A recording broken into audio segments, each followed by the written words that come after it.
Welcome back to Dark Horror Stories. In today's episode, I'm sharing 14 true disturbing stories from abandoned towns. These are tales of people who ventured into places everyone else left behind and found something they were never meant to see. Make sure to hit that like and subscribe button and let me know where you're watching from in the comments. Story 1. The first time I saw Brackett's Mill, it looked like a town that had been dropped and forgotten.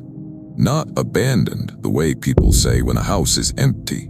I mean abandoned like the place had been peeled out of the world and set down somewhere it didn't belong. The road in was a single lane of cracked asphalt with grass growing right up the middle, and the air had that late summer smell, hot sap, dust, and something faintly sour like old rainwater trapped in tires. I'd been putting it off for weeks. My uncle had died and left me a shoebox of keys and a handwritten note that didn't really explain anything except, "Go see it once. You'll understand why I didn't." He'd also left me a paper map, folded so many times the creases were white. GPS didn't recognize the town name. It kept trying to route me to a church in the next county. I stopped for gas in a tiny place with one pump that clicked like it hated being alive. I bought a coffee that tasted like burnt plastic and a bag of peanuts I didn't end up eating. The cashier had a sunburn on his nose and a little beaded bracelet. He looked at the map on my passenger seat and said, not accusing, just surprised, "You're not camping out there, are you?" I laughed because I still had that stupid, buoyant feeling you get when you think you're doing something practical. "No, just looking around." He stared at my car keys for a second like he could see the shoebox through them. "If you hear your name," he said, "don't answer it." I smiled like I was humoring him. I even made a joke, something about my uncle being the one who'd call my name, and the cashier didn't laugh. He just slid my change over and went back to wiping the same clean spot on the counter. The road narrowed into dirt after a while, and my tires kept hitting shallow puddles that looked dry until they weren't. Twice, branches slapped the side of my car hard enough to make me flinch. It wasn't scary yet, exactly. I wasn't relaxed either. The woods pressed in on both sides in that way that makes you feel like your car is the only moving thing in a world that's holding its breath. When I finally crested a little hill, the town was just there. A cluster of structures around what used to be a main street, a gas station with no pumps, a two-story boarding house with its porch sagging, a row of storefronts with their windows punched out. It sat in a shallow bowl of land ringed by pines. I pulled in slow, like the place might object. My engine noise sounded too loud. I shut it off, and the silence that followed felt thick, like stepping into a room where people were whispering and they stop when you enter. There were mundane little things my brain grabbed onto right away because it didn't know what else to do. A faded kid's shoe in the gutter, a rusted shopping cart on its side in weeds, a sun-bleached, open sign still hanging in the window of a bakery that had no roof, a wind chime made of bottle caps clinking on the porch of the boarding house, a smell, dry wood, mouse droppings, and something like cold pennies. I told myself it was just a dead town. Towns die, mines close, mills shut down, people leave, nature takes back what it can. I walked the main street, stepping around broken glass that had been weathered dull. The storefronts had old wallpaper peeling in strips, and in one place I saw a calendar still pinned to a wall. I think it said 1998 or 1989. I remember the picture was a lighthouse with a wave breaking against it, which felt kind of mean. Behind the general store there was a narrow alley, and that's where the first wrong thing happened. On the brick wall, someone had painted my name in white, not a graffiti-style scrawl. It was neat, like a sign painter did it, just my first name, big enough that I could see it from 10 feet away. For a second, I genuinely thought I'd misread it. Like my eyes were fitting letters together because I expected something personal. I walked closer. It was my name. The paint looked fresh, too fresh for a place like this. I laughed once out loud and it came out wrong. My mind did this quick little sprint through rational explanations. Some idiot friend had tracked me here. My uncle had told someone I'd left something online. It was coincidence and the name wasn't mine, it was just a name. But no one knew I was here. I hadn't told anyone because I didn't want the conversation. And my name isn't common. I backed out of the alley and looked up and down the street. Nothing moved, no cars, no hikers, no bored teenagers. My stomach did that thing where it feels hollow and heavy at the same time. I decided I'd look for whatever my uncle meant. One quick walk through, take a few pictures, leave. That was the plan I made after the paint, because plans feel like armor. At the edge of town, beyond the last house, there was a low hill with a patch of wild grass and a line of stones. A cemetery, maybe. Except the stones weren't carved, they were just stacked. Like someone had piled flat rocks into little cairns, each one about knee-high. There were dozens of them, and every cairn had a small personal item tucked into it. Not valuables, not offerings, just pieces of lives. A plastic comb, a cracked pair of glasses, a dog collar, a single glove, a key on a ring with no keychain. Things you wouldn't bother stealing, things you would keep. I stood there and tried to find a pattern, because that's what you do when you're scared and pretending you're not. I told myself it was some kind of memorial. People do that, leave tokens where someone died. Then I noticed the sound, a low, steady tapping like a fingernail on wood. It wasn't loud, it was patient. It was coming from the boarding house back on the street. I turned and stared at it from where I stood because my brain couldn't reconcile distance with sound. The porch was empty. The windows were black holes. The bottle cap wind chime moved a little, though there was no wind down in the bowl of land. The tapping continued. I walked back slower now, my keys clenched in my fist like that would matter. The tapping stopped when I reached the porch steps. The silence returned, thicker than before. I stepped onto the porch. The boards creaked under my weight, but the sound felt dampened, like it didn't carry. I looked at the front door. It was shut, but the latch was broken and the door didn't sit square in the frame. I could smell something inside, stale, wet wood and a sweet rot like fruit left in a drawer. I should have turned around then, I know that, but I also know the thought that pushed me: if I leave now, I'll come back, I'll obsess, I'll bring someone else. Better to do it once. I pushed the door open and called out, "Hello!" Which is so stupid it embarrasses me to say it now. The interior was dim. Light came through slats in boarded windows, slicing the dust into bright strips. My footsteps made soft pops on the floor. The air was cooler inside, like the building held onto old night. There was a staircase along the left wall that went up to a landing. The wallpaper was floral, faded to brown. A broken lamp lay on its side in the hallway, still plugged into nothing. I remember a child's drawing taped crookedly to the wall, stick figures holding hands under a sun. The paper had gone yellow, but someone had outlined the sun in red marker so aggressively the ink bled through. I moved deeper and my phone buzzed in my pocket. No service, but it still tried. I pulled it out. The screen lit up for a second, and in that brief glow I saw something in the far corner of the lobby. A shape pressed against the wall like a person standing with their shoulder turned away. I froze. My mouth went dry like I'd swallowed cod. "Hey," I said softer. "I'm just looking around." "Sorry." No movement, no sound. I told myself it was a coat on a hook, or a curtain, or my eyes doing that thing they do in low light, building a person out of angles. I took a step closer and the shape shifted, not walked, not turned. It slid, like it was pinned to the wall and someone moved the pin. It moved into one of the light slats, and that's when I saw the iconic detail that still hits me in the ribs when I think about it. Its shadow was facing the wrong direction. The body, whatever it was in a beam of light. But the shadow it cast stretched sideways across the wall, like the light was coming from a different sun than ours. That should not happen. Even in a nightmare, shadows behave. I backed up without taking my eyes off it. My heel hit something, maybe the broken lamp, and the small crash echoed too loud. The thing's head tilted, and I swear the movement was too smooth, like a camera on a track. Then it spoke. It used my voice. Not a perfect mimic in a spooky movie way.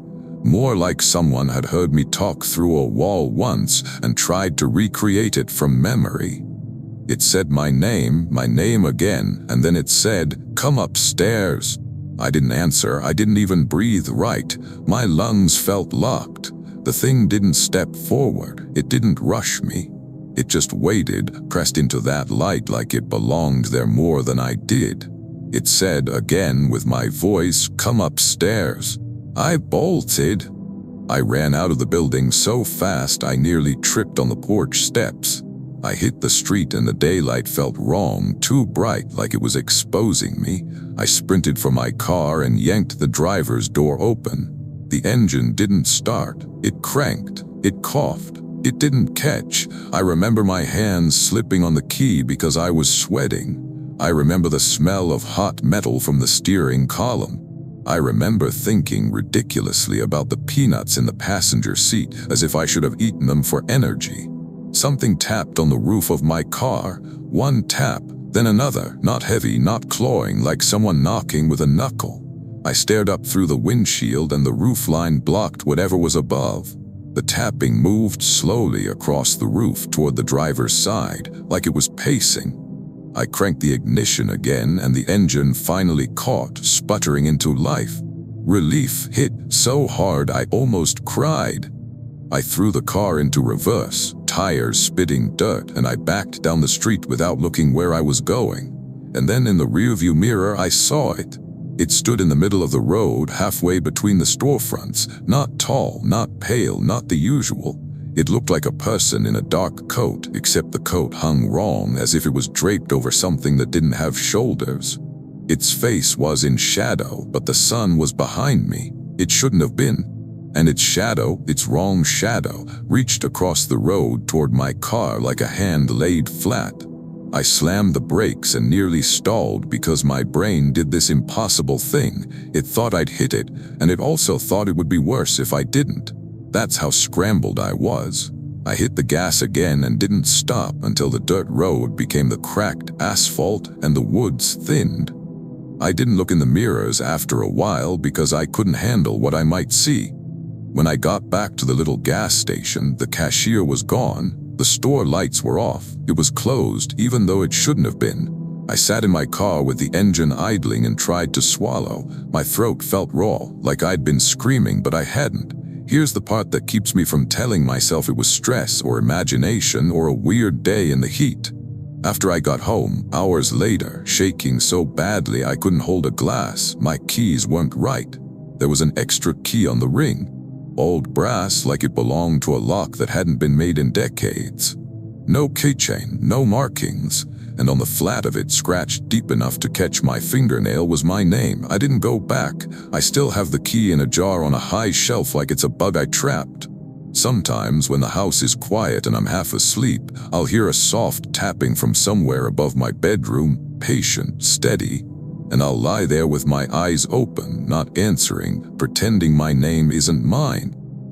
Story 2. There's an abandoned town near the desert edge that people only talk about in the same way they talk about heat stroke, like it's a dumb thing that happens to someone else.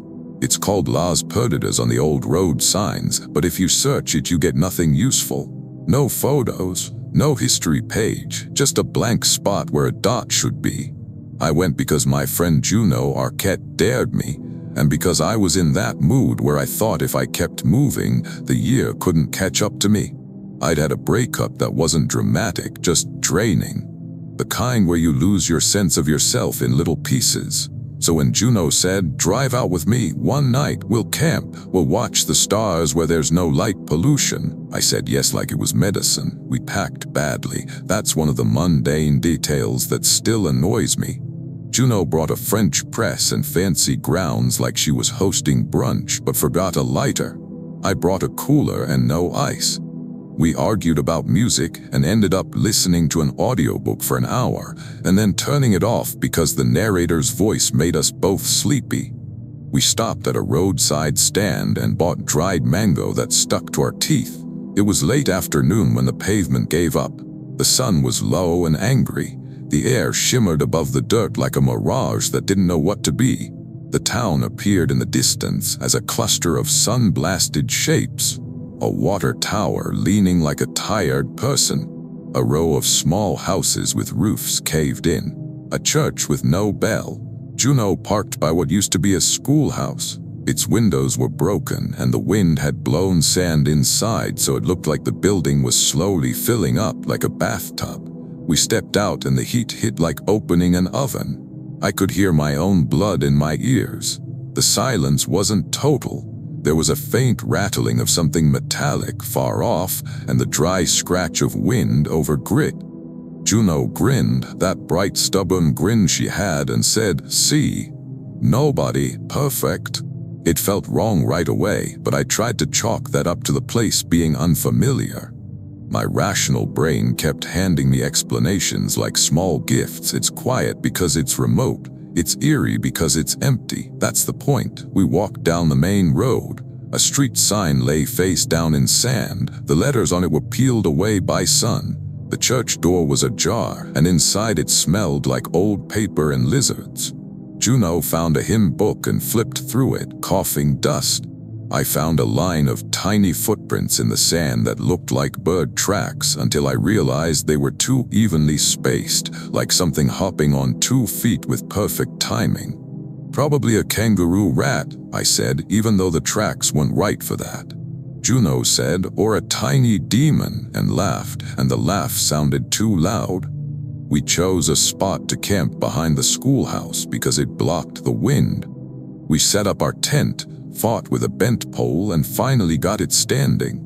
Juno made coffee anyway by heating water in a little pot and stirring grounds directly in, which tasted like sand and regret. We sat on our cooler and watched the sky bruise purple as the sun went down. That part was beautiful. I'm not going to pretend it was.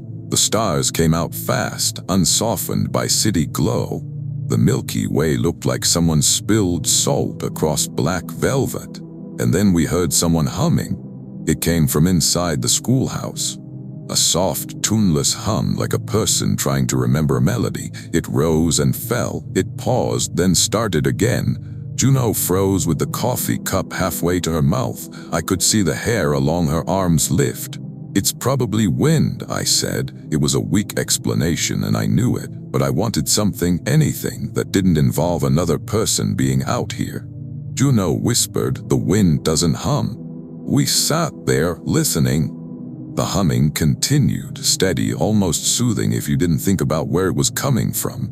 Then it shifted, moved closer to the window on the schoolhouse wall facing us. Like whoever was humming had walked across the room. I stood up, not brave, just annoyed. In that way fear sometimes turns into irritation because you need it to be manageable. "Hello," I called. The humming stopped instantly. The silence afterward was so complete it rang. Juno said, "Don't." I didn't listen. I walked toward the schoolhouse window. The frame was cracked, the glass was gone. Inside was darkness with pale rectangles of moonlight on sand drifts. Old desks were half buried. I leaned in and the smell that hit me was sharp and wrong, like wet clay in a place that should have been dry. "Anyone in there?" I asked, quieter. From the far end of the room something answered, not with words, with a sound like someone rubbing their hand over a chalkboard, except deeper, throatier. Like friction made from bone. I jerked back. My heart kicked against my ribs. I tried to tell myself it was an animal, a snake, a bat, but the sound had intention in it. It felt aimed. Juno came up behind me, her flashlight in hand. She shone it through the window. The beam cut across the room, catching dust motes. It lit the half-buried desks. It slid over the teacher's desk near the front. And that's when we saw the iconic thing, the one detail I can say in one sentence, and it still makes my scalp tighten. There were rows of little handprints on the chalkboard, dozens of them, pressed in white dust, all upside down like children had been hanging from the ceiling and touching the board from above. Juno made a noise like a swallowed gasp. I stepped back so hard I almost fell. "There's no way," I said, because there were no handholds, no ladder. The ceiling was too high, and the handprints were fresh enough that the dust still looked disturbed. The chalkboard sound came again, closer now, like whatever made it was moving fast through the sand.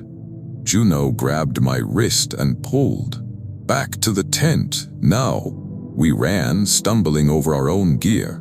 I heard something behind us in the schoolhouse, a dragging, shuffling rush, not a footstep, more like something pulling itself forward without lifting its weight. We dove into the tent and zipped it shut. The fabric felt suddenly too thin, too honest about what it could and couldn't protect us from. We turned off the flashlight. We held our breath. Outside, the sand shifted. The sound circled the tent, slow at first, then quicker. I could hear it close enough that I knew it wasn't wind. It was a presence making the world move around it. Juno whispered, "It's looking for a way in." I whispered back because I didn't want to make sound big enough to be claimed. Maybe it's just an animal. Maybe. A hand pressed into the side of the tent. Not a paw, not a hoof. A hand with fingers too long and too jointed, as if someone had added extra knuckles. The fabric stretched around it. The shape explored, pressed, released, pressed again, like it was learning what we were made of. I clamped my hand over my mouth so I wouldn't make a noise. The hand moved up the tent wall, sliding, and then another hand appeared on the opposite side, mirroring it, like something was bracketing us, feeling for our center. Juno's breathing went quick and shallow. I put my hand on her shoulder to steady her, and she flinched like my touch was a threat too. The tent zipper vibrated, not from wind, from something pinching it. The zipper moved a fraction of an inch. I didn't even think. I grabbed the zipper pull from the inside and held it down with all my strength like I was arm wrestling a machine. On the other side, something tugged, patient and curious, not angry, not rushed. It made that chalkboard sound again, right outside my ear through the fabric. Then it hummed. The same tuneless hum from earlier, but now closer, as if it had learned it from us and was replaying it. Or maybe it had always been its hum. I squeezed my eyes shut. My brain started offering wild explanations, heat exhaustion, sound traveling, tricks of a desert night. I almost believed them until the zipper tugged again, harder. Juno mouthed silently, "Car." We had to get to the car, but the thing was right outside. We waited for a lull, if you can call it that. The hands withdrew. The sand shift sound moved toward the schoolhouse like it was circling wide. Juno and I moved at the same time. We unzipped the tent just enough to slip out, staying low, and we ran. The desert at night is a different planet. The air dropped cold fast. The stars were too bright. Our feet crunched sand. The schoolhouse loomed on our left like a dark mouth. Halfway to the car, the humming stopped.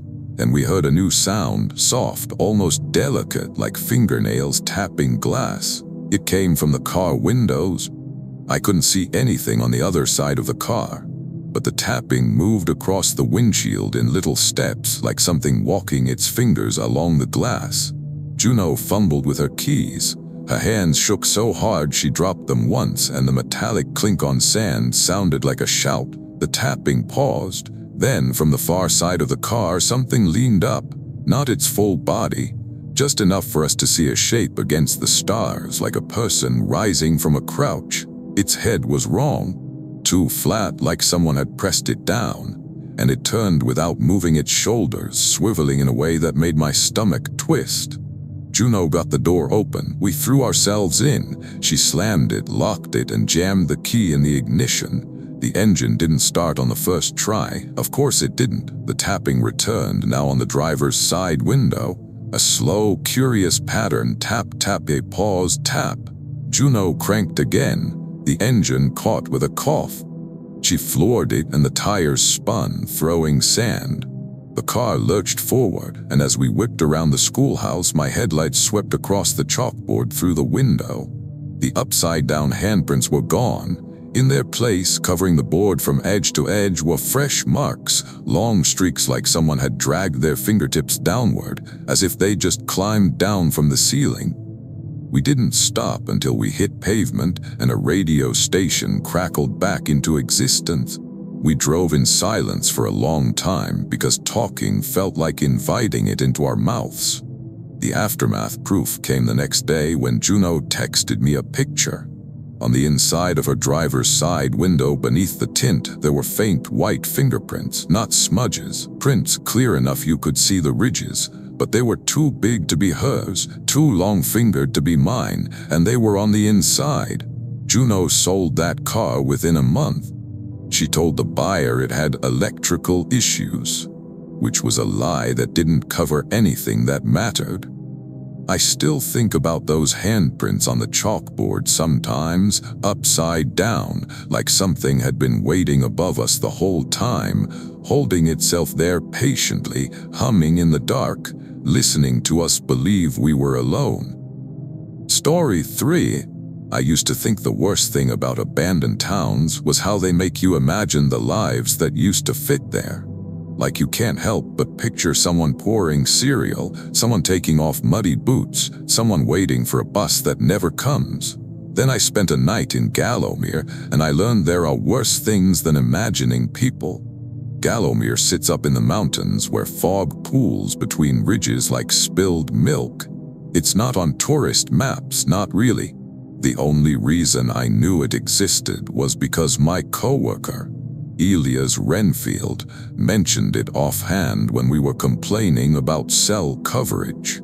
He said, "There's a town up there where even radios go quiet." I asked why. He shrugged like it was trivia. "Old fire took it, people left, the road's still there if you want it." I didn't want it, but I also did. I'd been feeling restless in this itchy way, like my skin didn't fit my routine. So one Saturday, I think it was Saturday because I remember watching a football game later that weekend, but that could have been the next day, I drove up with my camera, telling myself I'd take some moody shots, post them, go home. The drive was longer than it looked. The road climbed into fog and stayed there. The kind of fog that makes your headlights feel like weak hands. I had a granola bar crumbling in my lap from breakfast. My windshield wipers squeaked on dry glass because I kept turning them on out of habit. At one point I stopped to pee behind a guardrail and realized the air smelled like wet ash. When I reached town, it was like someone had built it out of gray houses, gray street, gray sky, everything softened at the edges by fog. A church steeple rose like a finger. A playground sat rusting in the schoolyard, its swings chains clinking gently even though I couldn't feel wind. I parked near what used to be the town hall. My boots sank into wet leaves. The quiet was strange, not the absence of sound, but the absence of the right sounds. No birds, no bugs, just the distant drip of water and my own breath. I took pictures for maybe 20 minutes before anything happened. Mundane things, a mailbox stuffed with moss, a street sign bent like it was tired, a wedding photo half-rotted in a window frame, the fog making everything look like an old memory. Then my camera screen showed something that wasn't there. I snapped a shot of the church. On the camera display in the doorway, a figure stood. Tall, thin, head bowed like it was looking at the ground. I jerked my eyes up. The doorway was empty. I told myself it was a glitch, motion blur, fog reflection. I even laughed and said out loud, "Okay," like I was scolding a misbehaving device. I took another picture. This time the figure was closer in the display, standing on the church steps, still not visible to my eyes. My skin prickled. I lowered the camera and stared hard at the steps. Nothing, just wet stone, slick with dark water. I walked toward the church anyway because my brain kept insisting on logic. If it's a trick of the screen, it'll stop when I change angle. If it's a reflection, it'll shift. If it's... My camera beeped and flashed low battery, which was ridiculous because it was fully charged. I tapped it annoyed and it died in my hands. Screen black, power button useless. That's when I heard someone behind me say softly, "Don't look at the pictures." I spun so fast I nearly slipped. No one was there. The voice had been close enough to feel like it brushed my ear. It wasn't scary in the way a scream would be. It was calm, almost familiar. I stood still, listening, trying to hear footsteps, breathing anything. The fog thickened around me like it noticed I'd stopped moving. I started walking back to my car, slowly, not running because running felt like admitting something. I told myself someone was playing a prank, a hiker, a local kid, an echo, anything. As I neared the car, I saw it.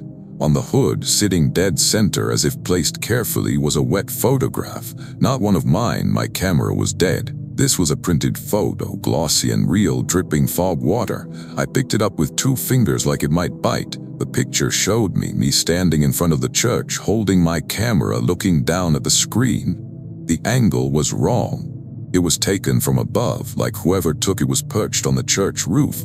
In the photo behind me, something stood in the fog. It wasn't a person. It had the outline of one, but the proportions were off. Its arms were too long, but not in a lanky way, in a way that suggested they weren't arms so much as lengths of something pretending. And where its face should have been, there was a blank oval of pale, featureless skin, except for one thing. A thin, black line ran down the center of the oval, like a seam. That seam was open in the photo, just slightly, as if the face was unzipping. I dropped the photograph. My hands shook so badly it fluttered to the wet leaves. I backed away from it and my heel hit my car tire. The metal felt solid and comforting for half a second until I heard a sound from inside my car. My radio clicked on. Static filled the cabin, loud enough to make me flinch. Then through the static, a voice said my name, not shouted, not called, spoken like someone in the passenger seat, leaning close. I yanked the driver's door open. The radio volume jumped, and the static snapped into a clear recording, my own voice from earlier in the day, laughing and saying, "Okay," like I was scolding the camera. It played again. "Okay. Again. Okay." Over and over, slightly distorted like a tape stretched. I slammed the door shut. My heart hammered, my mouth tasted like pennies. The church bell rang, one single toll, but the church had no bell. I had looked. The steeple was empty. That's when I actually ran down the street toward the edge of town, because something about staying near the church felt like staying near a mouth. The fog thickened. The road that had brought me in didn't look the same from inside the town. It forked, then forked again. Houses leaned in, windows blank. I tried to keep my bearings by the slope of the land, by the sound of water dripping, by anything. Behind me I heard footsteps, not matching mine, not chasing, just walking, patiently. Always the same distance back. I didn't look. I kept telling myself, if I don't look, it's not real, which is stupid, but fear is stupid. The footsteps stopped when I reached the town sign at the edge, GLLOWMERE, letters rusted and peeling. Beyond it, the forest began, dark and wet. I thought I was safe because I'd found the boundary. Then I felt a breath on the back of my neck. Cold, damp, like fog exhaled. And a voice, right behind me, said conversationally, "You looked at them?" I turned. It was there, fully, clearly, for the first and only time. It stood just inside the town sign, as if the sign marked where it could be. Its body was humanoid, but wrong in the way mannequins are wrong, almost human, but missing the subtle truths. Its arms hung too long, hands relaxed, fingers brushing the wet leaves. Its head was that pale oval, smooth and featureless, and the seam down its face, straight, black, was opening slowly, like a zipper being pulled from forehead to chin. Inside wasn't teeth. Not tongue, just darkness, deep enough to swallow the fog. I froze, my legs locked. I couldn't make myself move. I wasn't thinking about survival. I was thinking about how quiet it was, how the world seemed to tilt toward that opening seam. It took one step forward and its foot didn't make a sound on the leaves. Then from somewhere behind me in the forest, a bird finally cried out, one harsh, normal sound, and it snapped me back into my body. I ran into the woods, not smart. Not planned, just movement. Branches whipped my face. Wet leaves slapped my arms. I didn't follow the road. I followed downhill because downhill means water and water means eventually people. Behind me, the footsteps followed for a while, then stopped abruptly like it had reached its limit. I kept running anyway until my lungs burned and my thighs shook and I fell hard onto muddy ground near a creek. I lay there, sucking air, listening for anything. Nothing followed. I found the road again by accident, stumbling out onto gravel like a drunk. My car was still parked where I'd left it. The photograph was gone from the hood. My camera was on the ground beside the tire, screen cracked as if it had been thrown. I got in. The radio was off. The keys shook in my hand. The engine started on the first try like it wanted me gone. I drove out of that fog bowl without stopping, and I didn't realize I was crying until I tasted salt on my lips. Later at home, when I finally dared to look at my camera's memory card on my laptop, there were no photos of the town, just one image. A close-up of my own face taken from inches away, eyes wide, mouth slightly open. And reflected in my pupils, tiny but unmistakable, was that pale oval head with the seam down the middle, as if it had been standing right in front of me when the picture was taken. I didn't remember taking it. I don't remember that moment at all. Sometimes I'll scroll past old pictures on my phone, and for half a second I'll feel that same instinctive nausea. Like a part of me expects to see something behind me in the frame, patient and quiet, waiting for me to look. Story 4. I didn't go to St. Myrtle because I wanted to. I went because my mother asked me to pick up a box. That's the kind of sentence that sounds harmless until you've lived the rest of it. St. Myrtle is, or was, a tiny river town that got emptied out after a flood changed the river's path, not the dramatic kind you see on the news, a slow, persistent drowning. People tried to fight it for a year or two, then gave up. Houses were condemned. Roads washed out. The town became a thing you drove past, pointed at, and forgot. My mother grew up there. She never talked about it much. But when she called me, her voice had that careful tone she uses when she's trying not to sound like she's asking too much. "There's a cedar chest in the back room of the old house," she said. "I left something, a box. Can you get it for me?" I asked why she couldn't. A pause. "I don't want to see it," she said. "Please." So on a gray Sunday, I'm sure of that because I remember the empty diner on the way. I drove out with a rain jacket and a flashlight and the assumption that I'd be in and out. The road into St. Myrtle was half submerged in places. Water covered the asphalt in shallow sheets that reflected the sky like broken mirrors. Trees stood in water up to their roots. The air smelled like wet wood and algae and something metallic. When I reached the town, it was quiet in a way that felt damp. Houses sat crooked, their lower steps missing. A stop sign leaned in the water. I saw a canoe tied to a porch railing rotting. I parked on the highest patch of road I could find and walked toward my mother's old house, which sat near the edge of town, closer to where the river used to be. The house looked like it had been peeled by weather, paint flaking, boards swollen, windows filmed with grime. The front door was warped but unlocked, which should have been a red flag on its own. Inside, everything smelled like old wet paper, mold, time. I made myself focus on normal things: a cracked ceramic bowl on the kitchen counter, a child's spoon, a calendar with kittens, a stack of magazines fused together by damp. I stepped carefully because the floorboards sagged. The back room was where my mother said the cedar chest would be. I found it under a sheet of plastic, surprisingly intact. My hands shook a little as I pulled the plastic back. Cedar smell rose up, sharp and clean like memory. The lid was stuck, but I forced it open. Inside was the box, a shoebox taped shut. I felt stupidly relieved, like okay, see, just a box, just a chore. And then I heard the water, not outside, not rain, inside the house. A slow, deliberate drip, drip, drip, like someone tapping water from a finger. I froze and listened. The sound came from the hallway leading back toward the front door. I told myself it was the house settling. Water dripping through the roof. Rats, something ordinary. Then the drip changed. It became footsteps, wet footsteps, not splashing, not sloshing, just wet prints placed carefully, moving toward the back room. My mouth went dry. I backed up until my calves hit the cedar chest. My hands clenched around the shoebox. "Hello," I called and hated myself for it. No answer. The wet footsteps stopped just outside the back room doorway. The air felt colder. The smell of algae got stronger, like a pond stirred up. In the doorway, something shifted, just a shape in the gloom.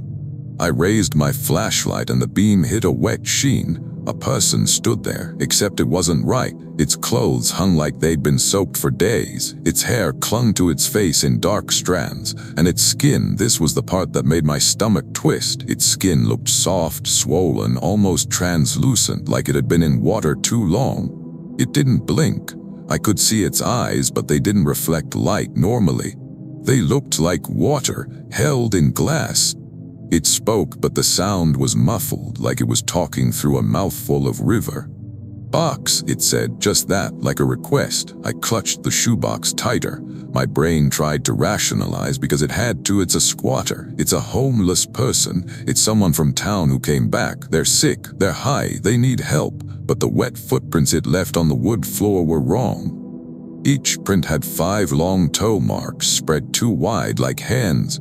The iconic moment happened when it took a step forward into the doorway light and the sleeve of its coat slid back, exposing its forearm. There were tiny fish scales embedded in its skin, hundreds of them, catching the flashlight beam like coins pressed into flesh. It held out its hand. The fingers were pale, swollen, and the joints looked too flexible, like they could bend backward. "Box," it said again, patient, not angry. I shook my head, barely able to breathe. "No," I whispered. The thing tilted its head, and water ran from its hair in thin streams, even though it hadn't moved enough to drip. It took another step.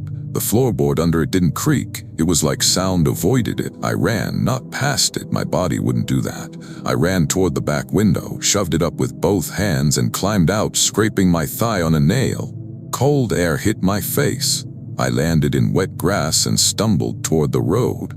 Behind me, I heard the wet footsteps speed up, not chasing fast, closing steadily, like it knew I'd run out of space. I sprinted through shallow water toward my car, my shoes filled with cold. The shoebox slipped in my arms and I nearly dropped it. I reached the car, fumbled with the door, got in, slammed it.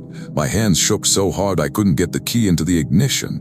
A wet handprint appeared on my driver's side window, not pressed from outside like someone leaning, pressed from inside as if a hand had touched the glass from the passenger seat. I screamed then, not loud but sharp and ugly, like surprise made sound before thought. I looked over. The passenger seat was empty. The window fogged briefly, and in the fog, letters formed slowly, like someone writing with a fingertip. "Opened." My engine started on the second try. I peeled out, water spraying, and didn't stop until the town was far behind and my hand stopped shaking enough to steer.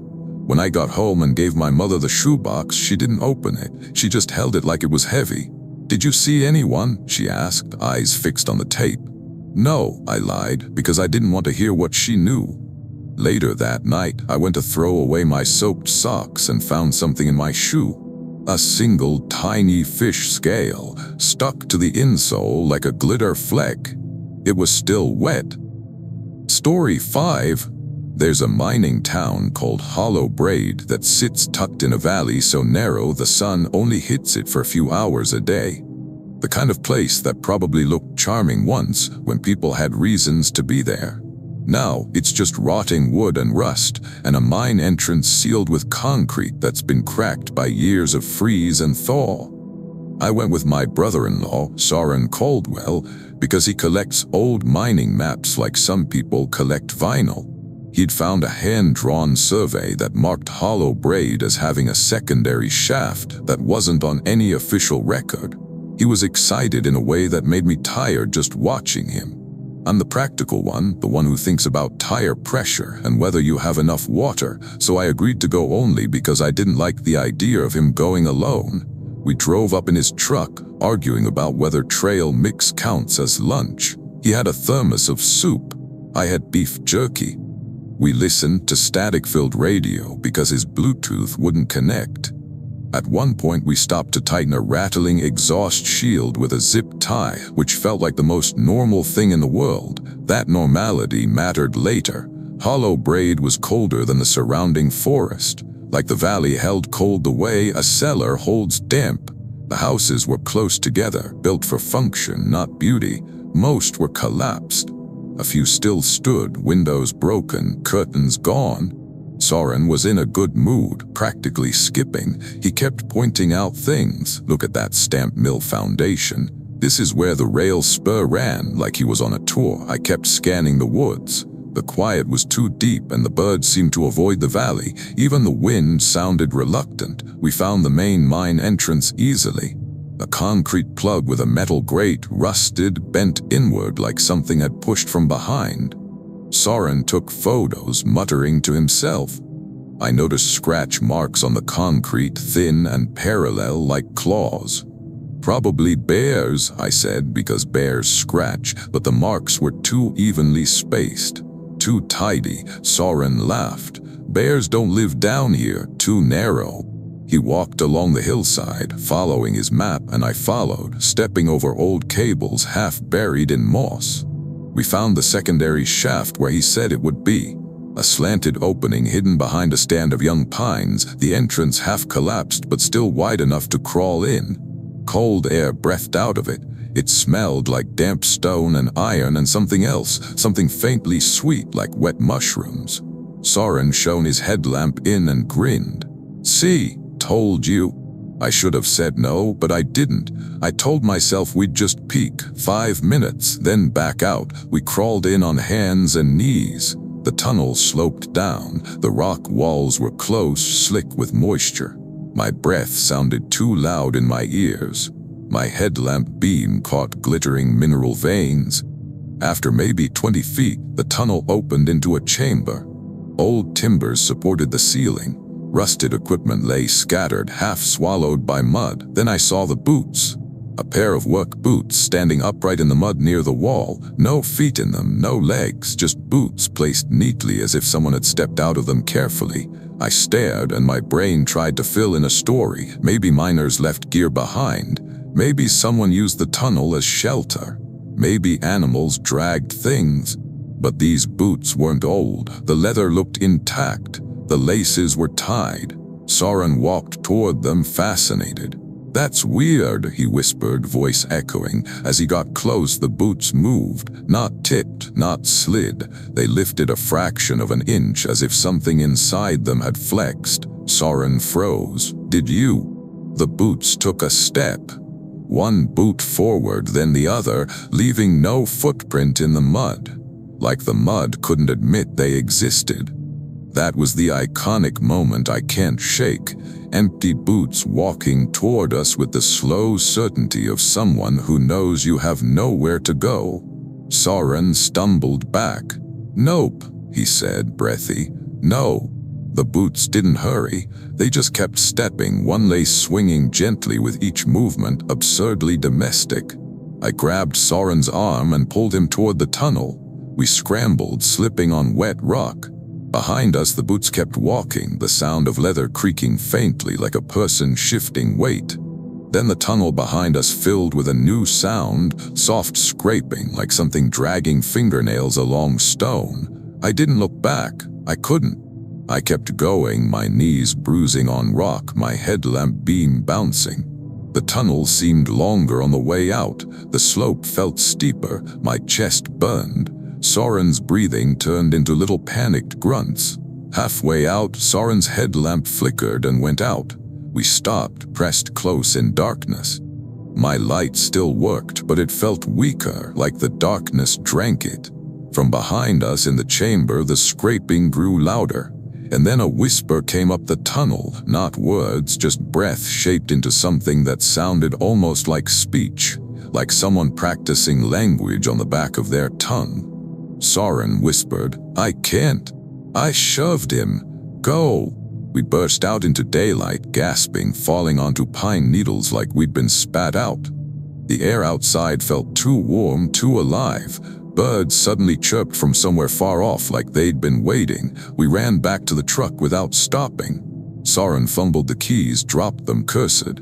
He got the door open and we climbed in, slamming it. I looked back at the hillside. Nothing moved at the mine entrance. Then slowly one of the pines beside it bent, not swayed. Bent like someone heavy leaned on it. And for a second I saw something pale between the trees, an outline shaped like a person, except it was made of darkness and negative space, like the world around it refused to render it properly. Then it was gone and the tree sprang back upright. We drove out fast, tires spitting gravel. Soren didn't speak for a long time. The aftermath proof was in his map. When we got home, he unfolded it on his kitchen table, hands still shaking.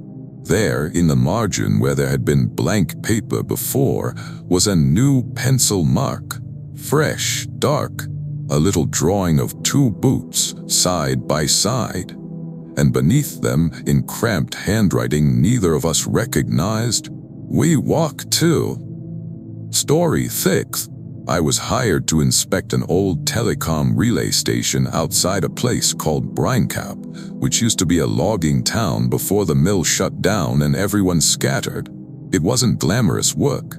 It was the kind of job where you're alone on a mountain with a clipboard checking rust and bolts. I liked it, honestly. I liked being away from people. I liked the simplicity of tasks.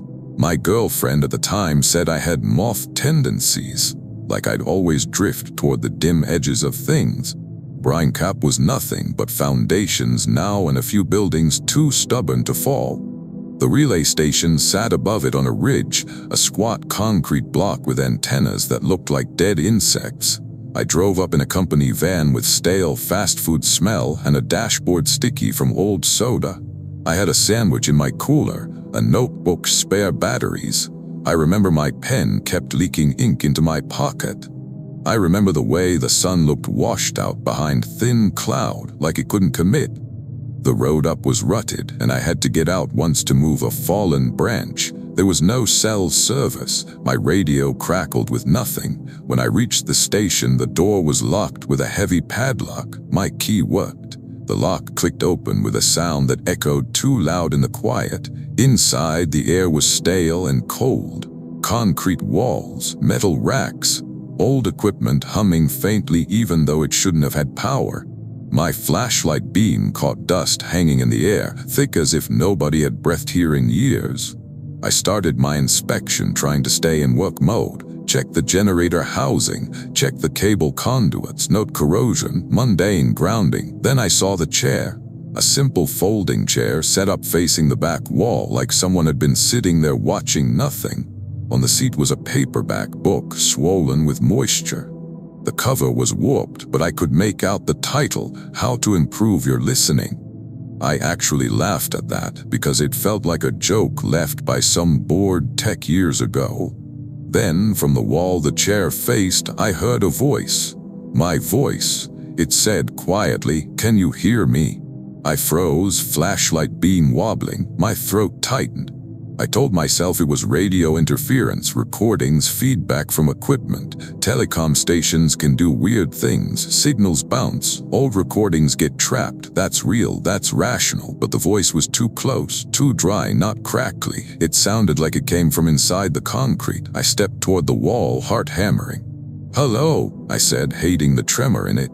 The wall answered with a different voice, higher, softer, not mine. "Don't answer," it said. I jerked back. My skin prickled. My brain tried to label it. Prank squatter, animal making sounds through vents. But this was a sealed concrete building on a ridge. Then the chair creaked behind me. I spun. The chair was empty, still facing the wall, but the book had moved. It was now open. Pages spread, as if someone had just set it down mid-read. And on the open page, a sentence was underlined in pen. "The second voice is always closer." I hadn't brought a pen like that. The underline looked fresh, ink dark. My mouth went dry. I felt watched, but not from behind, not from the corners, watched from inside the walls, like the building itself had eyes. The iconic moment came when my flashlight beam caught the concrete wall again, and I noticed something I hadn't before. There were ear-shaped impressions pressed into the concrete, dozens of them, as if the wall had been softened and someone had pushed human ears into it like clay. Some were big, some small, some distorted, all facing inward, listening. A slow tapping started in the ceiling above me, like someone crawling. Then the same tapping began in the floor beneath me, answering it. Then in the walls, left and right, like a surround sound of small, deliberate knocks. My voice spoke again from the wall, closer now. "Come sit, tell me what you heard." I backed toward the door, flashlight shaking. The tapping sped up, becoming a rapid drumming like fingers impatient.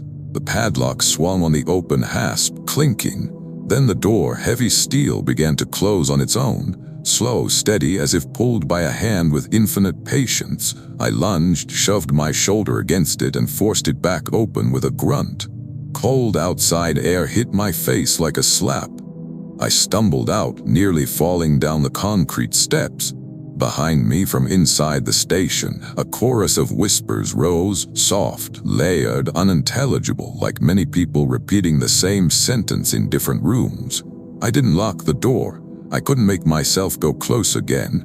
I ran to the van, hands shaking so badly I fumbled the keys twice. When the engine started, the van's radio turned on by itself, volume maxed. Static. Then my voice again, laughing, saying something I'd said earlier that morning in the van, complaining about my pen leaking. A private little gripe I hadn't recorded anywhere. I slapped the radio off.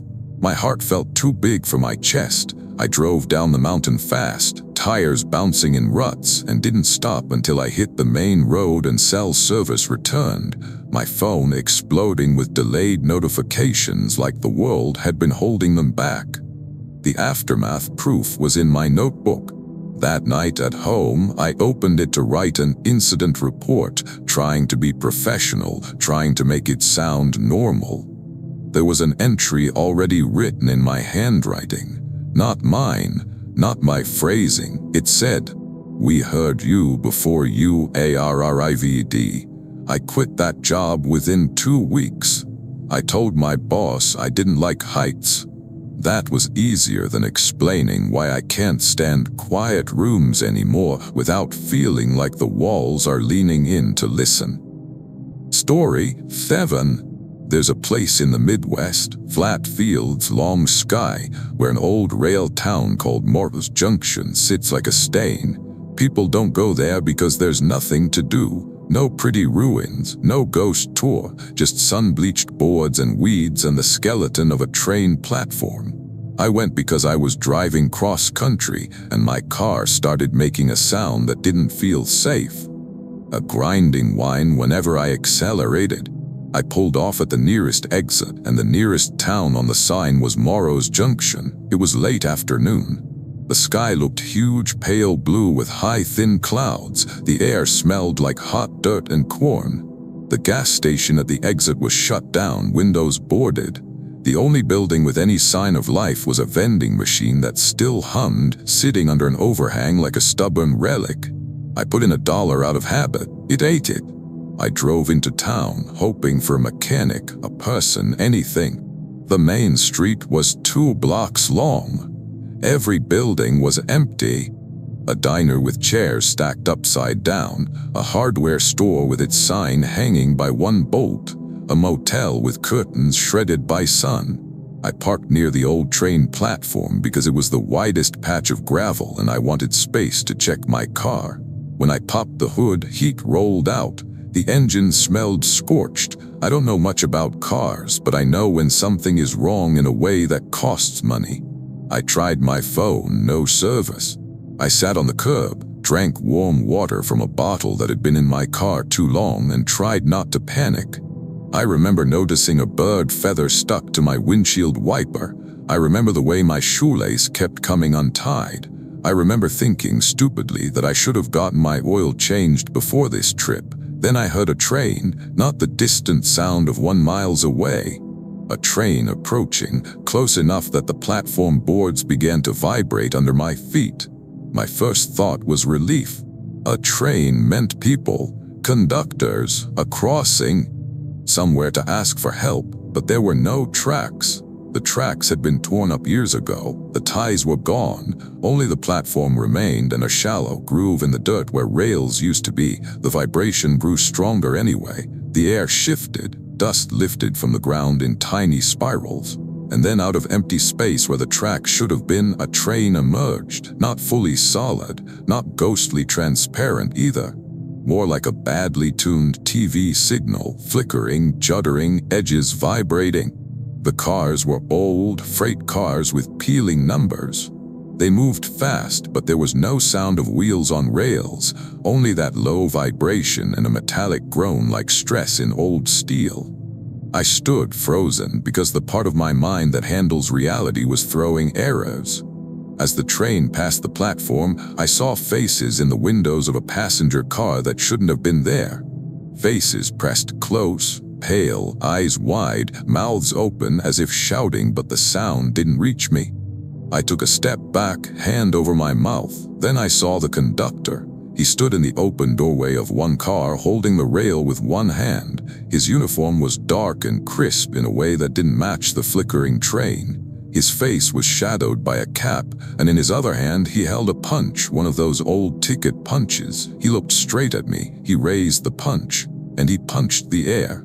A tiny paper rectangle fluttered down onto the platform at my feet. I stared at it. My brain tried to rationalize so hard it hurt. It's a hallucination. Heat shimmer, stress, a mirage, a weird art installation, a film shoot, anything. I picked up the ticket with trembling fingers. It was real paper, slightly damp like it had been in someone's pocket. Stamped on it in faded ink were the words, "One way," and my name, full name, correct spelling. That was the iconic moment for me, not the impossible train, but the ordinary certainty of that ticket in my hand, like the universe had paperwork for my disappearance. The conductor's head tilted slightly as if waiting. I didn't move. I couldn't. Then the air behind me shifted and I heard a quiet voice close to my ear, conversational. "You're late." I whipped around. No one stood there. Only the empty street, weeds, heat. When I turned back, the conductor was still watching me. He extended his free hand, palm up, as if expecting the ticket back. My heart hammered, my throat tightened. I wanted to throw the ticket. I wanted to run, but there was nowhere to run that felt real. I did the only thing my body could manage. I crumpled the ticket in my fist. The conductor's posture changed. Not angry, just corrected. Like a clerk dealing with an uncooperative customer. He lifted the punch again, and this time he punched the side of the platform. The wood splintered under the tool as if it were soft.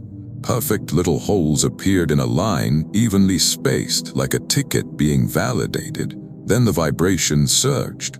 The train flickered harder and the faces in the windows pressed closer, mouths wider like silent screaming.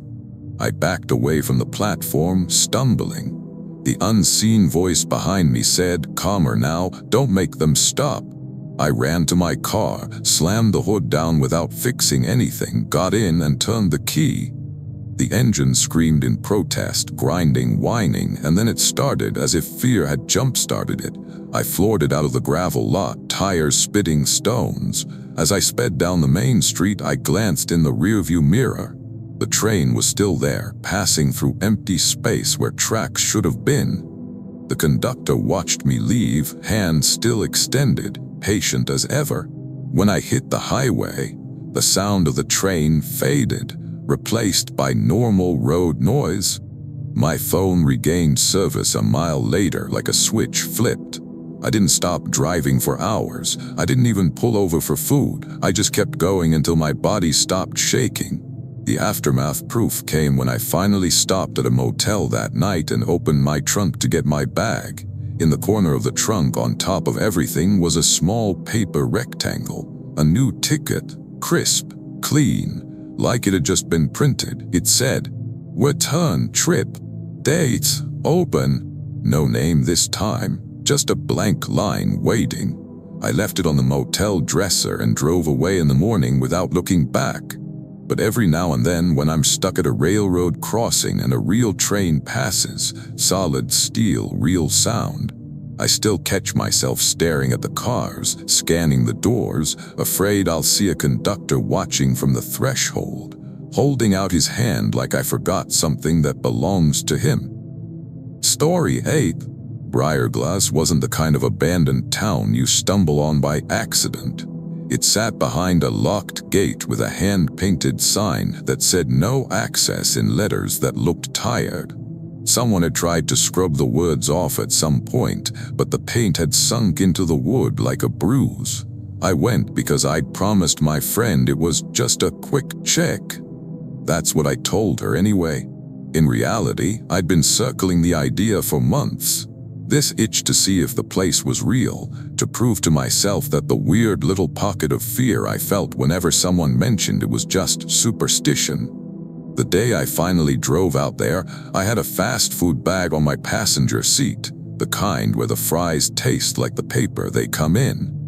I had a cheap disposable camera in the glove box because my phone storage was full and I didn't feel like deleting pictures of my dog. I had a half-empty bottle of sunscreen rolling around on the floor mat.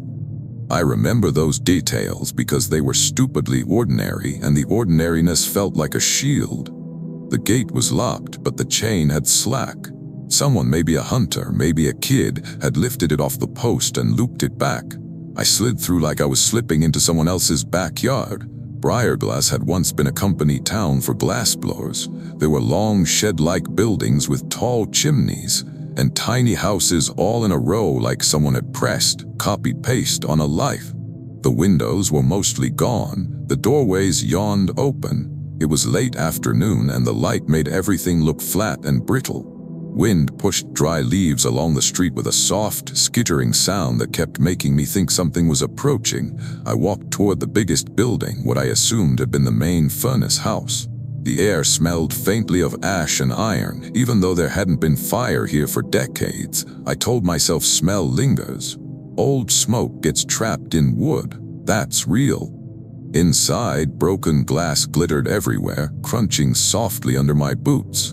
It wasn't the sharp, fresh kind. It had been worn down, edges dulled, like the place had been grinding itself into sand. There were old molds on shelves, rusted metal shapes. A broom leaned against a wall with its bristles rotted away. A calendar was still pinned up near the entrance, half dissolved by moisture. I think it was a picture of a beach. That made me angry for some reason. Then I saw the mirrors. They were stacked along the back wall, dozens of them leaning at different angles. Some were framed, some just glass. The surfaces were dusty but not uniformly, like fingers had wiped certain spots clean. I stood there staring because my brain didn't like it. Why would a glass town have a wall of mirrors? Maybe they used them for something, checking clarity, reflecting light. I tried to build a sensible story because I needed one. I walked closer and the air got cooler, like stepping into shade even though the light didn't change. In the closest mirror I saw myself, dirty boots, wind-blown hair, the disposable camera hanging from my wrist. Normal. Then in the mirror beside it, my reflection didn't match. It was me but delayed, like a half-second behind. When I blinked, the reflection blinked late. When I shifted my weight, it shifted after I'd already moved. I laughed once, sharp. "Okay," I muttered, and then realized I'd said the same word like a charm in other places. That annoyed me too, like my fear had a script. I stepped away from the mirrors. The delayed reflection corrected itself. I told myself the glass was warped, or the dust made it look weird, or I was tired. I lifted the disposable camera, mostly to give my hand something to do, and snapped a picture of the mirror wall.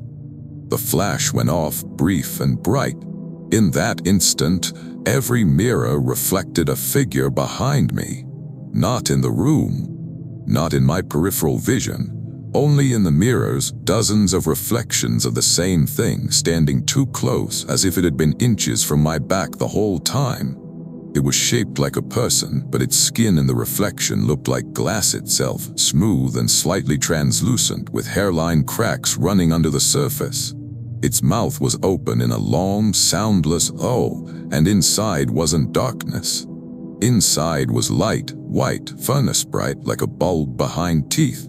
That's the iconic moment that still makes my stomach clench. Seeing something reflected everywhere that wasn't actually there, its mouth lit from within like a kiln. I spun around so hard my ankle rolled. The room behind me was empty, but the sound changed.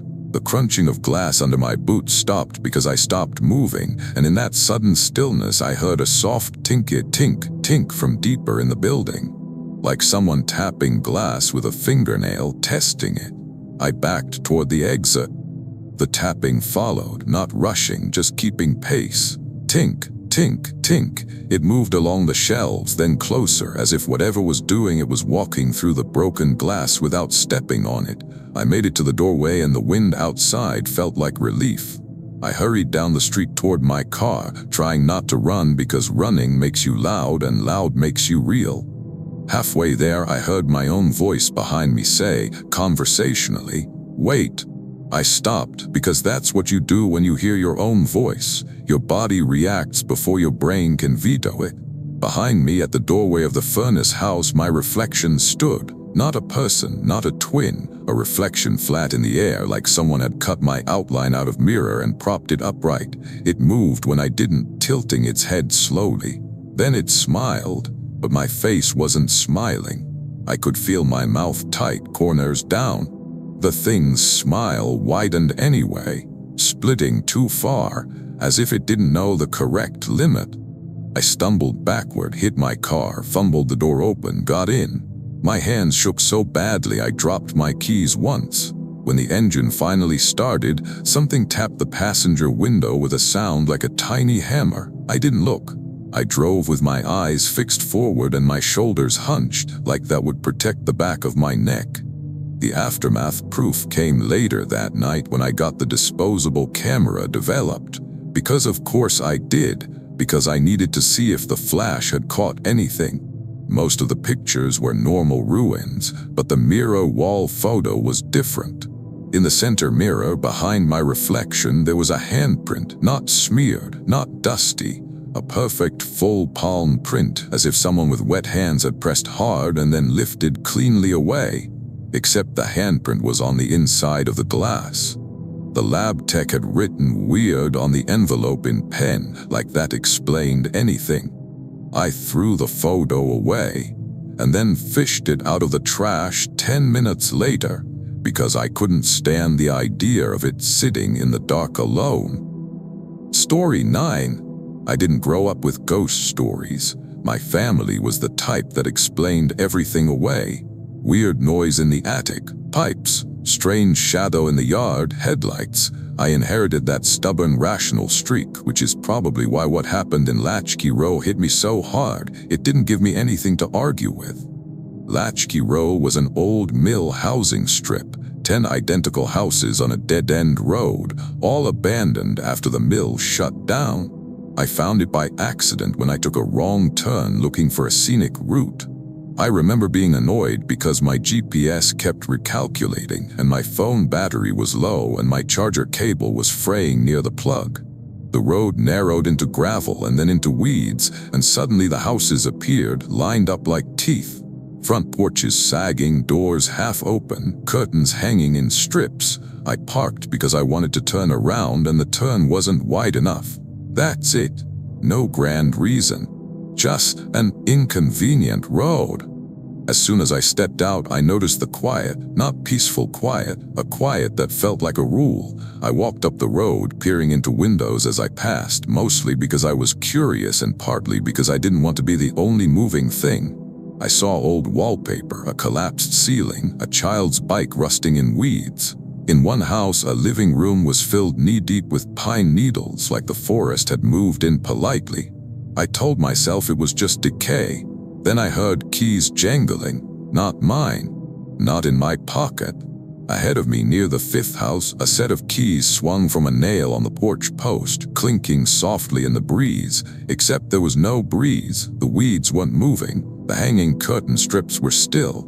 Only the keys moved, swaying back and forth like someone had just set them in motion. I paused at the porch steps, staring. I told myself it was gravity settling or a spiderweb releasing or an animal brushing past.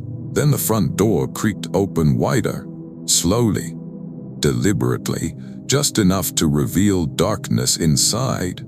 And from that darkness, a voice said lightly, like someone teasing from behind a door, "You're home." It wasn't my name. It wasn't anyone's name, just that phrase. The words hit me in the chest because they didn't fit the setting. Nobody says that to a stranger on an abandoned porch. I backed off the steps. The keys stopped swinging instantly like a switch flipped. I should have left right then, but my car was behind me and something in my brain didn't want to turn my back on that open door. I wanted to see. I wanted to make it make sense. So I climbed the porch steps and leaned toward the doorway, peering into the dark.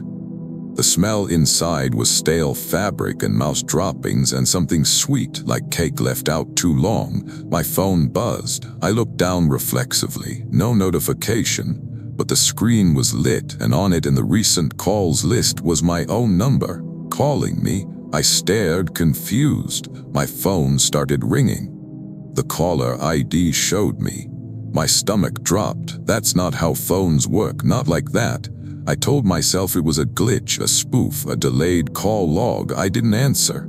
The ringing stopped, and from inside the house the same ringtone began to play, tinny, muffled, like it was coming from under a couch. Then it stopped too, and the voice from inside said, "Closer now, why won't you come in?" That's when I noticed something on the floor just inside the doorway, a welcome mat, not old, not faded, new, clean, and embroidered on it in cheerful cursive was my full name. That was the iconic detail for this one. Not blood, not bones, just my name stitched like I belonged there, like I de-ordered the mat myself. I staggered back, heart racing. The door swung open wider. The darkness inside seemed to deepen, to thicken. From somewhere behind me down the row of houses, another door creaked. Then another. One by one, doors along latchkey row opened, each with a slow groan, like a line of mouths widening. And inside each one, I heard a different voice say the same thing, layered faintly through distance. "You're home." I ran, not far, just to my car. But every porch step seemed too loud under my feet, every sound too exposed. I got in, slammed the door, locked it. My phone rang again. Caller ID ME. Then my car's interior light flicked on, then off, then on again. Like someone in the passenger seat was testing the switch. I didn't look. I started the car and reversed hard, tires spitting gravel. As I turned around at the end of the road, my headlights swept across the fifth house. In the doorway, a figure stood. It looked like me from a distance, same height, same posture, but its head was tilted slightly too far, like its neck was tired. And where its face should have been, there was only darkness, like the doorway had swallowed its features. It lifted its hand and jangled a set of keys. My keys. I drove until the road hit pavement, phone still ringing intermittently, and then it stopped as abruptly as it started. At home, hours later, I found the aftermath proof in my pocket, a key I didn't own. Brass, old-fashioned, with a tiny house-shaped keychain attached. On the keychain, in cheap engraved lettering, was my full name. I tossed it into a drawer and forgot about it for a week. Then one night, when I was half asleep, I heard keys jingling softly somewhere in my house, and I lay there rigid, listening, telling myself it was the ceiling fan pull chain, even though I don't have one.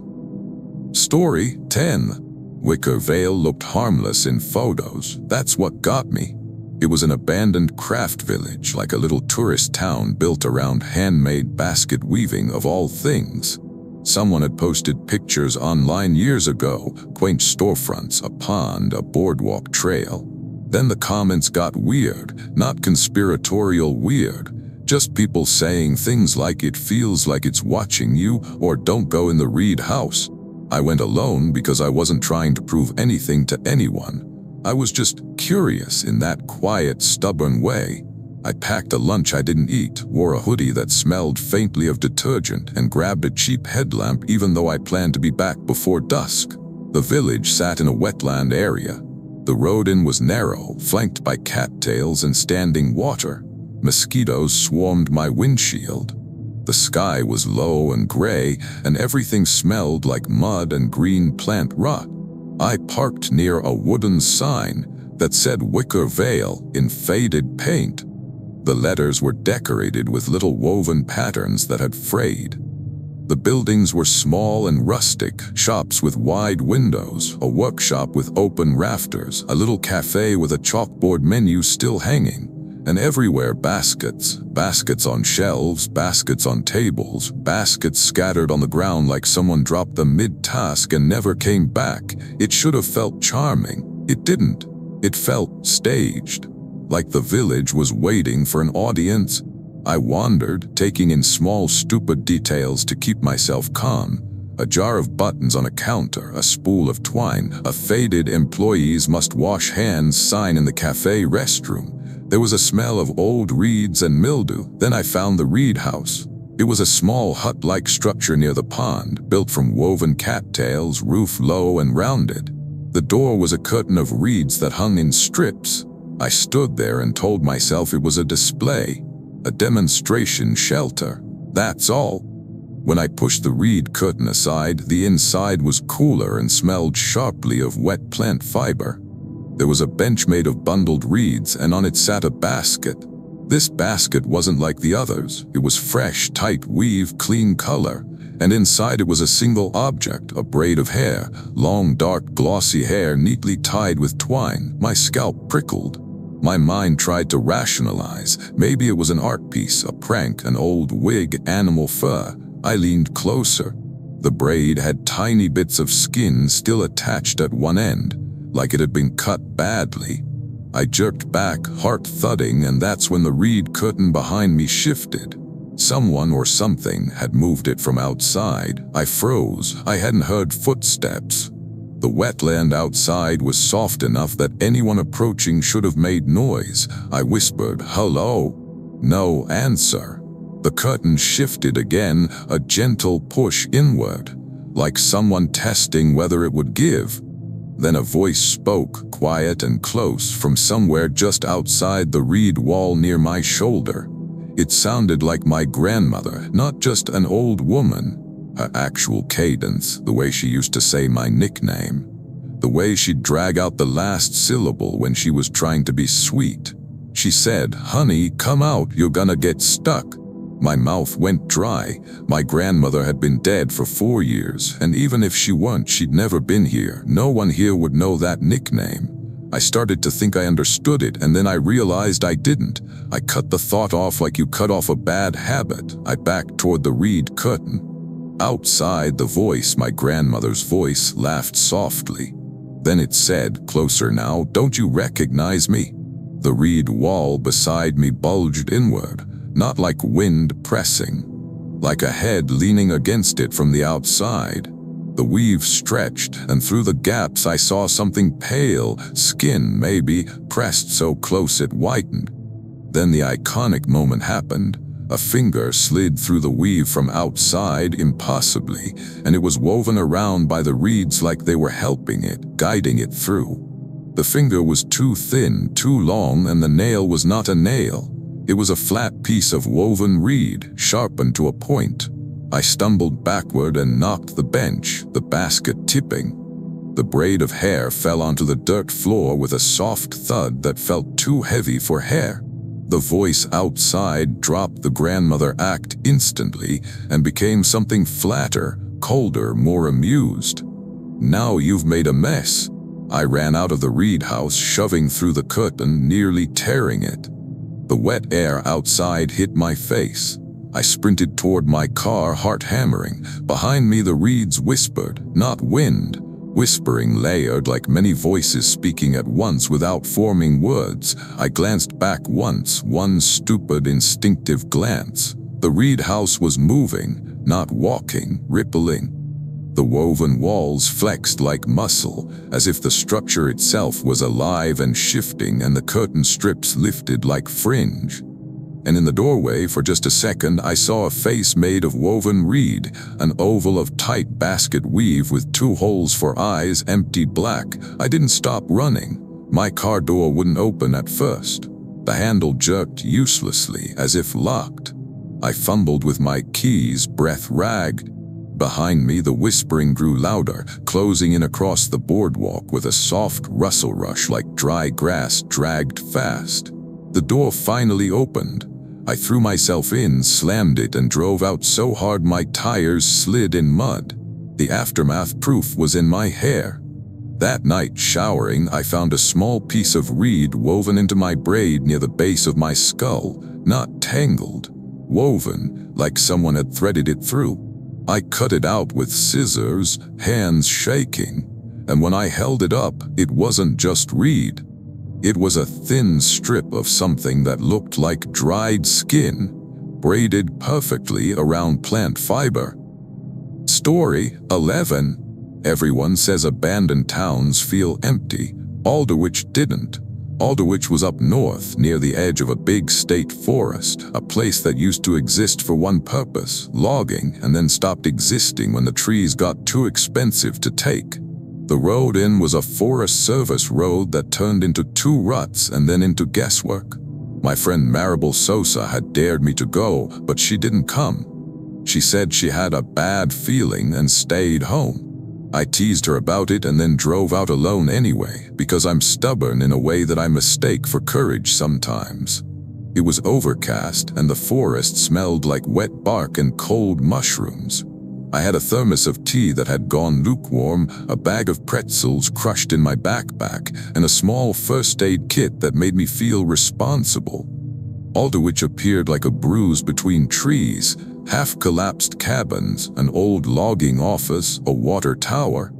The place was littered with remnants, rusted saw blades, old cable spools, a pile of broken pallets. I walked through slowly, scanning because the place felt occupied, not by people but by attention, like something was following my movement. I found the old logging office and pushed the door open. It groaned like it was annoyed. Inside were filing cabinets, papers glued together by damp, and a wall map of the forest with faded colored pins. On the desk, under a layer of dust, was a lunchbox. Metal, cartoon design faded.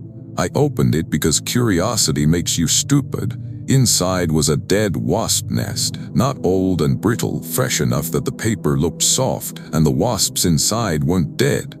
They were still, clustered, unmoving like a paused video. Then one of them twitched, then another. And suddenly the whole nest vibrated, not with buzzing but with a low humming note that felt like it was inside my teeth. I slammed the lunchbox shut and backed away, heart racing. I told myself, wasps can survive cold. They can go dormant. It's gross but normal. The humming continued anyway, even through the closed lunchbox. It grew louder. Then I heard the same hum outside, not wasps, not insects, something bigger, deeper, like the forest itself was resonating. I stepped outside and saw the trees. They were swaying slightly, even though there was almost no wind. And as they swayed, their branches moved together in a rhythm that felt intentional, like they were signaling. I got that prickling feeling in my scalp. I kept telling myself it was just wind and my nerves, but the rhythm didn't match wind. It matched response. Then a voice came from the woods. It was Maribel's voice. She said clearly, "Hey, I'm here." I froze. Maribel was at home. I had texted her before I lost service. She wasn't here. The voice called again, "Wait up." It sounded too cheerful for this place. I started to walk toward it anyway, which is the worst part to admit. Because voices are magnets and my brain wanted to resolve the contradiction. Wanted to see her and laugh and feel relieved. I took maybe 10 steps into the tree line when I saw something hanging between 2 trunks. A strip of bark, peeled clean, suspended by twine, and carved into the bark was a pattern of tiny holes, not random, like a map, like the outline of a face, 2 eyes, a mouth, all made of punched holes. I leaned closer and the holes were wet. Fresh sap glistened inside them. Then the iconic moment, one of the holes, one that should have been empty, blinked. A wet eyelid slid shut and opened again inside the punched bark, as if something behind it was looking through. I stumbled back, nearly falling, heart pounding. Maribel's voice from deeper in the woods changed, dropping the cheerful tone. It said, "Closer now, why'd you stop?" The trees hummed louder. The lunchbox hum in my pocket, because somehow I was still holding it, matched the rhythm outside, like they were syncing up. I ran back to the town, crashing through undergrowth, not caring how loud I was anymore. The cabins blurred past, the water tower loomed. Behind me the humming followed, rising like a chorus warming up.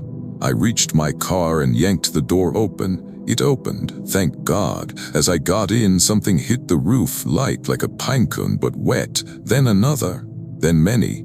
I looked up through the windshield and saw them falling from the trees above. Chunks of bark, freshly torn, raining down in strips like the forest shedding skin. Some strips had those punched holes, some had nothing. One slapped my windshield and stuck for a second before sliding down, leaving a smear of sap that looked uncomfortably like mucus. I started the car and drove, tires fishtailing on mud, branches whipping the sides. The humming faded only when I hit the main gravel road and the trees thinned. The aftermath proof was simple and awful. When I got home, I dumped my backpack out on my kitchen floor, shaking, trying to convince myself I'd overreacted. The lunchbox was gone. I hadn't dropped it, I hadn't left it. But in its place on my counter was a strip of fresh bark, punched with 2 holes. And between the holes, carved in shallow letters, was Maribel's nickname for me, one only she used. Story 12. You know that feeling when you enter a place and realize you're interrupting something? Not like people talking, more like you've stepped into a room where a dog was sleeping and it opens one eye. That's how Old Lornick felt. Old Lornick was an abandoned rail-side town that got bypassed when the highway came through. The new road curved away, leaving the old main street stranded like a forgotten thought. I ended up there because my car overheated.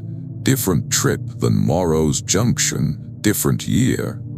And I pulled off at the nearest exit and saw a faded sign pointing toward Lornick Historic District. I remember rolling my eyes at that. Historic. Sure, the place was sunlit, almost pretty, golden light on old brick, weeds through sidewalks, a small park with a fountain that didn't run anymore. If I'd seen it on Instagram, I might have thought it was charming.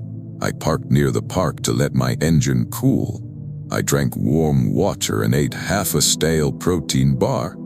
I checked my coolant like I knew what I was doing. I remember a bee landed on my side mirror and cleaned its legs like it owned the place. Then I heard laughter, children laughing. It came from behind the building, somewhere near what used to be the train depot.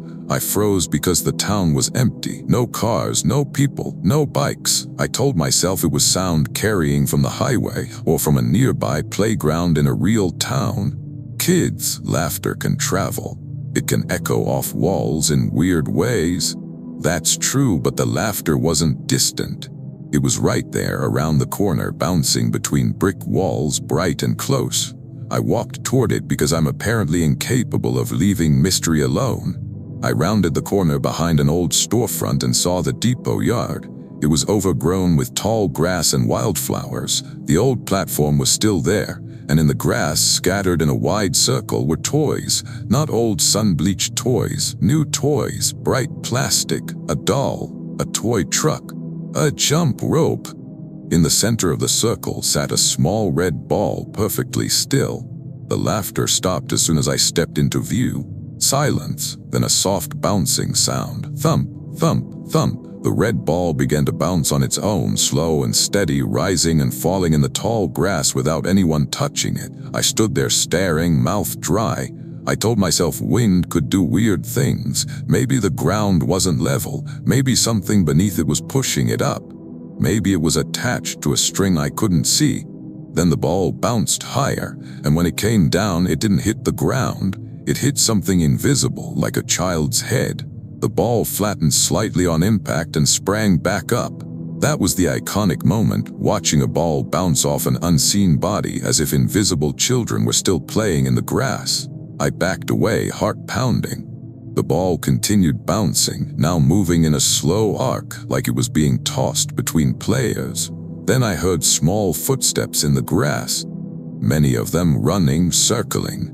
The tall grass swayed in little bursts as if bodies moved through it.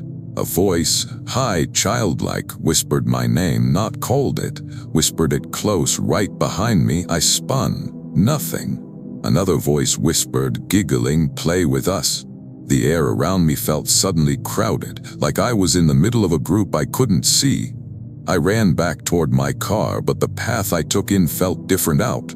The buildings seemed closer, the corners wrong. I ended up back at the depot yard again like the town folded. My breath came fast, my hands shook. The laughter returned, louder now, and it wasn't joyful anymore. It was sharp, excited, like a pack of kids about to do something mean. The grass around me surged, swaying as invisible bodies rushed closer. I felt something brush my arm, small fingers, cold and damp. I jerked away and stumbled. The red ball bounced toward me and struck my shin with surprising force. Pain shot up my leg. The ball bounced away again as if satisfied. I broke into a sprint, choosing a direction without thinking, following the line of the old road, not looking back. Somewhere behind me the laughter followed, and the small footsteps pounded in the grass, matching mine with uncanny precision. I reached my car, dove in and slammed the door. The windows fogged instantly, like many warm breaths pressed against the glass from outside. Little handprints appeared in the fog, one after another, blooming and fading. I started the car. It hesitated, then caught. I drove out fast, heart hammering. A mile down the highway, I finally dared to look in my rearview mirror. The town was gone behind the trees. Normal. The aftermath proof came later when I stopped at a rest area and limped out to check my leg. On my shin, where the ball had hit, was a perfect round bruise. In the center of the bruise, imprinted in tiny raised dots like a textured toy, were letters. Play. Story 13. I used to do freelance cleanup work, estate clearouts, abandoned property sweeps, that kind of thing. It's not glamorous. It's mostly hauling junk and trying not to breathe too much dust, but it paid, and I liked the feeling of finishing a job that had a clear end. That's why Rustwater Station messed me up so badly. It didn't end. Rustwater Station was a former maintenance outpost for a small rail line with a cluster of bunkhouses and a machine shed. It had been abandoned after a derailment years ago. The job was simple on paper. Go in, photograph the interior for a potential buyer, note hazards. No staying overnight, no exploring, just document. I drove out with my coworker Dashil Kwan. He was the kind of person who whistled when nervous, which I found both annoying and comforting. We had clipboards, flashlights, bottled water. We stopped at a gas station and bought jerky and those weird powdered donuts that leave sugar dust everywhere. Dashil got it all over his shirt and cursed softly. Rustwater Station sat in a low area near a creek.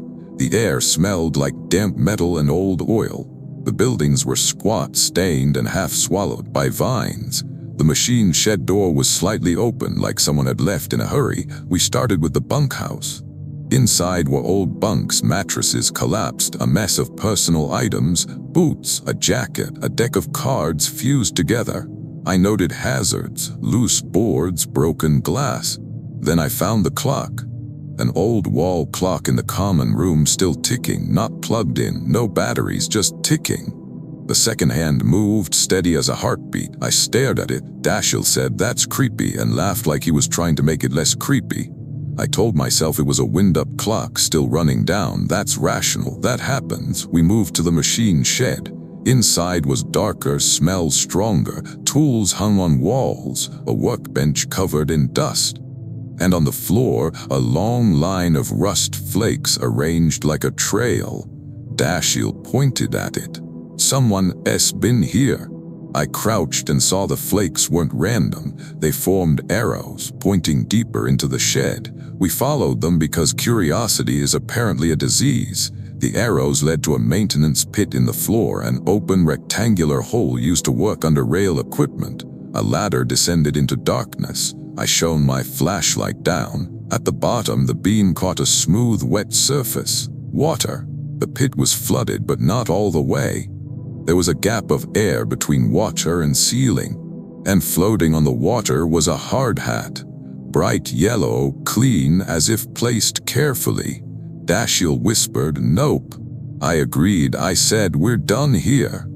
But as I backed away, my foot nudged the rust flake arrows. They shifted like dust, and then without any wind, the rust flakes reformed themselves. New arrows pointing toward us. That was the iconic moment, watching powdery rust behave like a living thing, rearranging itself with intent. The clock ticking in the other building suddenly sounded louder, as if the whole station had synced to that rhythm. Dashiell grabbed my arm. "Let's go."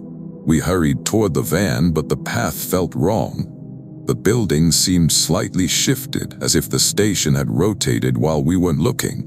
The van looked farther away than it should have. Then the ticking stopped, all at once. Silence slammed down, and from behind us, from inside the machine shed, something splashed. A slow, heavy movement in water. Then a voice came up from the pit, muffled, wet like it was speaking through water. "Down here." Not a plea, not frightened, just inviting. Dashiell whispered, "Don't." I didn't answer. I kept walking, my heart hammered. We reached the van. The doors were locked, which I didn't remember doing. I fumbled my keys. Behind us, the machine shed door creaked wider. Water began to spill out onto the ground, thin streams at first, then more, like the shed was leaking. But the ground outside was dry, the creek was low, there was no source for this much water. The water crawled toward us, not flowing downhill, just spreading in a purposeful sheet, reflecting the gray sky. In the reflection, I saw something moving beneath the surface, long, pale shapes like arms reaching up from below.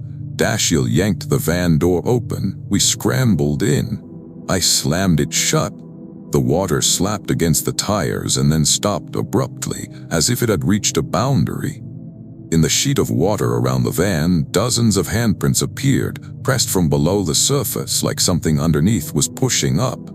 Then the water began to withdraw, sliding back toward the shed, leaving the ground dry again as if it had never been.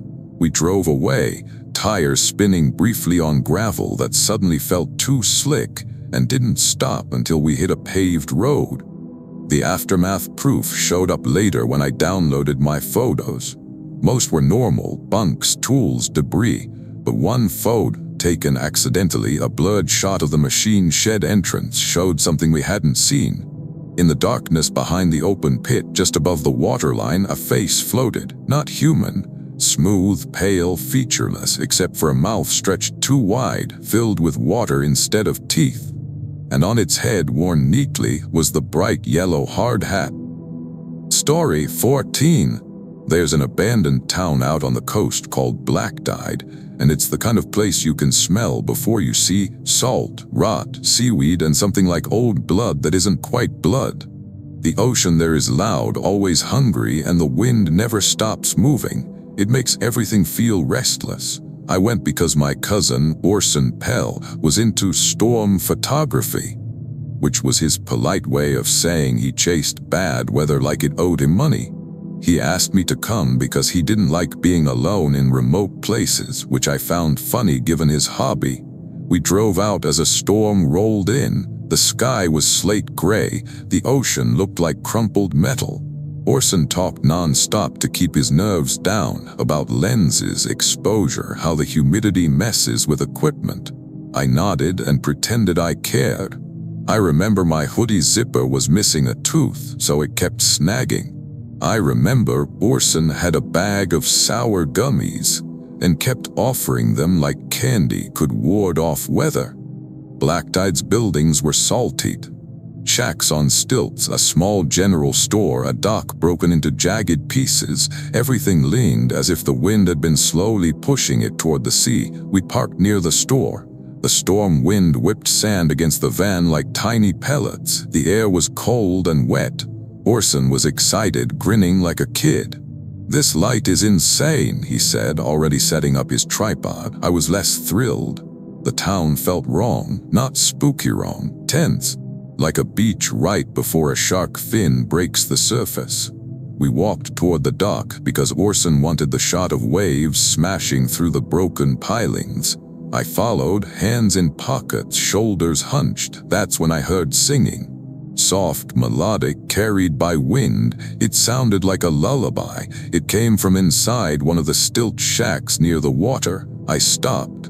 "Do you hear that?" Orson frowned, listening.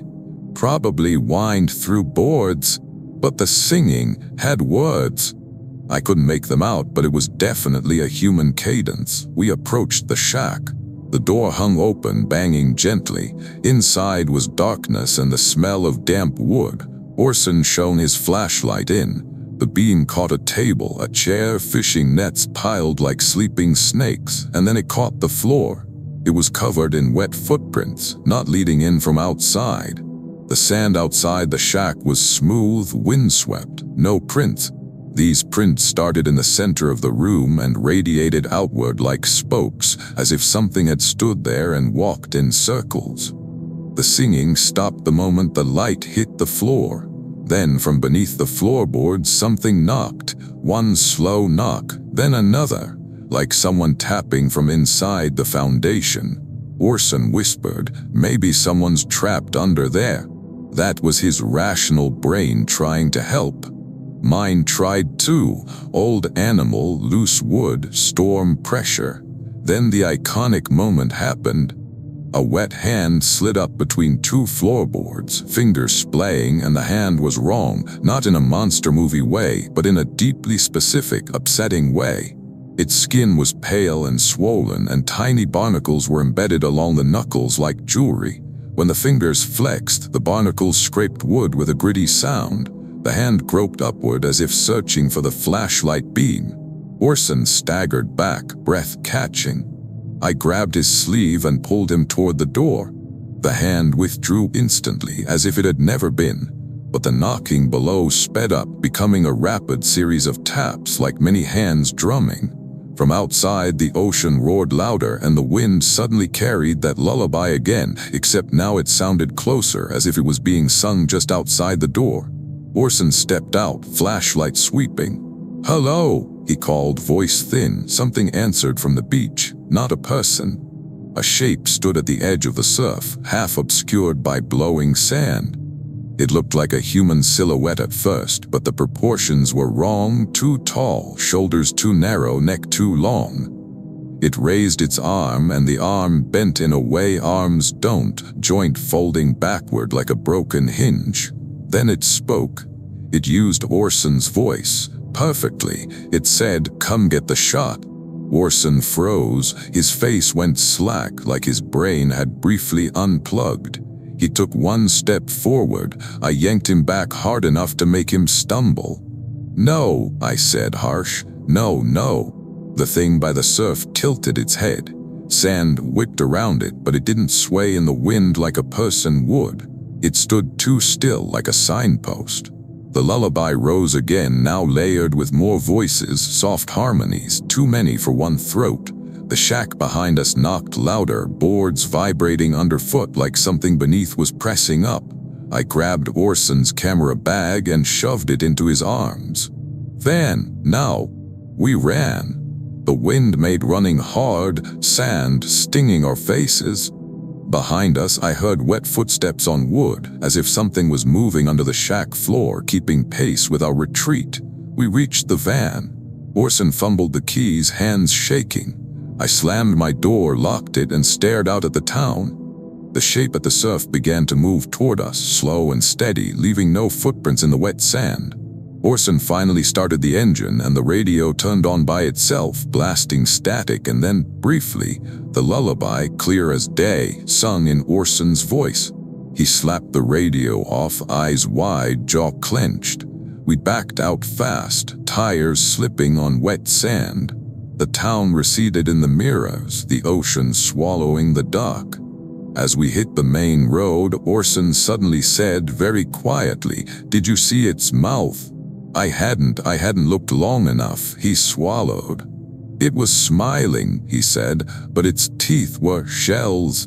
We drove in silence for a long time, storm chasing us inland. The aftermath proof came when Orson checked his camera later that night. All his storm photos were normal: waves, clouds, ruined buildings, except one. A close-up shot he swore he didn't take of the inside of that shack.